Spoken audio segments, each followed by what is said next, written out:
Welcome to Storytime with Masha. Lean back in your chair and close your eyes. Your body is relaxed, your mind is empty of all thought. You are now ready to listen to my tale. The Madness of Pelagius by its Athenians.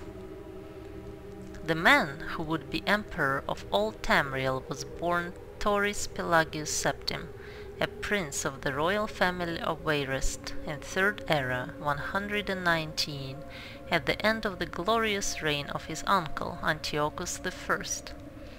Wayrest had been showered by much preference during the years before Pelagius's birth, for King Magnus was Antiochus's favorite brother.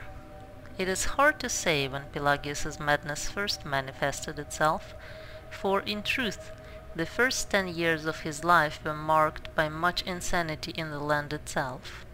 When Pelagius was just over a year old, Antiochus died, and a daughter, Quintira, assumed the throne to the acclaim of all. Quintira II was Pelagius's cousin and an accomplished mystic and sorceress. If she had sufficient means to peer into the future, she would have surely fled the palace. The story of the War of the Red Diamond has been told in many other scholarly journals, but as most historians agree, Quintira II's reign was usurped by her and Pelagius's cousin Uriel by the power of his mother, Potema, the so-called Wolf Queen of Solitude. The year after her coronation, Quintira was trapped in Glen Point and imprisoned in the imperial dungeons there. All of Tamriel exploded into warfare as Prince Uriel took the throne as Uriel III and Hierarch. Because of the imprisoned empress's presence there was the location of some of the bloodiest battles. Pelagius's father, King Magnus, allied himself with his brother Sepphoris against the usurper emperor and brought the wrath of Uriel III and Queen Potema down on Wayrest. Pelagius, his brothers and sisters, and his mother Euthela fled to the Isle of Palmyra. Euthela was of the line of Direne, and her family Mons is still located on that ancient isle, even to this day. There is thankfully much written record of Pelagius's childhood in Palmyra recorded by Nessus and the visitors. All who met him described him as a handsome, personable boy, interested in sport, magic, and music. Even assuming diplomats' lack of candor, Pelagius seemed, if anything, a blessing to the future of the Septim dynasty. When Pelagius was 8, Sepphoris slew Uriel III at the Battle of Ichidag and proclaimed himself Emperor Sepphoris I. For the next 10 years of his reign, Sepphoris battled Potema. Pelagius's first battle was the Siege of Solitude, which ended with Potema's death and the final end of the war. In gratitude, Sepphoris placed Pelagius on the throne of Solitude. As King of Solitude, Pelagius's eccentricities of behavior began to be noticeable. As a favorite nephew of the emperor, few diplomats to Solitude made critical commentary about Pelagius. For the first 2 years of his reign, Pelagius was at the very least noted for his alarming shifts in weight. 4 months after taking the throne, a diplomat from Ebonheart called Pelagius a hale and hearty soul, with a heart so big it widens his waist. 5 months after that, the visiting princess of Firsthold wrote to her brother that the kings gripped my hand, and it felt like I was being clutched by a skeleton. Pelagius is greatly emaciated, indeed. Sepphoris never married and died childless 3 years after the Siege of Solitude.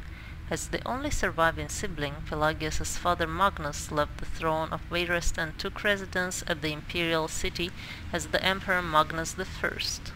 Magnus was elderly, and Pelagius was his oldest living child, so the attention of Tamriel focused on Sentinel. By this time, Pelagius's eccentricities were becoming infamous. There are many legends about his acts as king of Sentinel, but few well-documented cases exist. It is known that Pelagius locked the young princes and princesses of Sylvaner in his room with him, only releasing them when an unsigned declaration of war was slipped under the door. When he tore off his clothes during a speech he was giving at a local festival, his advisors apparently decided to watch him more carefully. On the orders of Magnus, Pelagius was married to the beautiful heiress of an ancient dark elf noble family, Kateria Rathim. Nordic kings who married dark elves seldom improved their popularity. There are two reasons most scholars give for the union. Magnus was trying to cement relations with Ebenhard, where the Rathim clan hailed. Ebenhard's neighbor, Mournhold, had been a historical ally of the empire since the very beginning, and the royal consort of Queen Berenzia had won many battles in the War of the Red Diamond. Ebenhard had a poorly kept secret of aiding Uriel III on Potema. The other reason for the marriage was more personal. Kateria was as shrewd a diplomat as she was beautiful. If any creature was capable of hiding Pelagius's madness, it was she. On the 8th of 2nd Seed, 3rd Era, 145, Magnus I died quietly in his sleep. Jolithe, Pelagius's sister, took over the throne of Solitude, and Pelagius and Kateria rode to the imperial city to be crowned Emperor and Empress of Tamriel. It is said that Pelagius fainted when the crown was placed on his head, but Kateria held him up, so only those closest to the thrones could see what had happened. Like so many Pelagius stories, this cannot be verified. Pelagius III never truly ruled Tamriel. Kateria and the Elder Council made all the decisions and only tried to keep Pelagius from embarrassing all. Still, stories of Pelagius III's reign exist. It was said that when the Argonian ambassador from Blackrose came to court, Pelagius insisted on speaking in all grunts and squeaks, as that was the Argonians' natural language. It is known that Pelagius was obsessed with cleanliness, and many guests reported waking to the noise of an early morning scrub down of the imperial palace. The legend of Pelagius, while inspecting the servants' work, suddenly defecating on the floor to give them something to do, is probably apocryphal. When Pelagius began actually biting and attacking visitors to the imperial palace, it was decided to send him to a private asylum. Kateria was proclaimed regent 2 years after Pelagius took the throne. For the next 6 years, the emperor stayed in a series of institutions and asylums.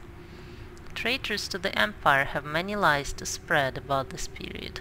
Whispered stories of hideous experiments and tortures performed on Pelagius have almost become accepted as fact.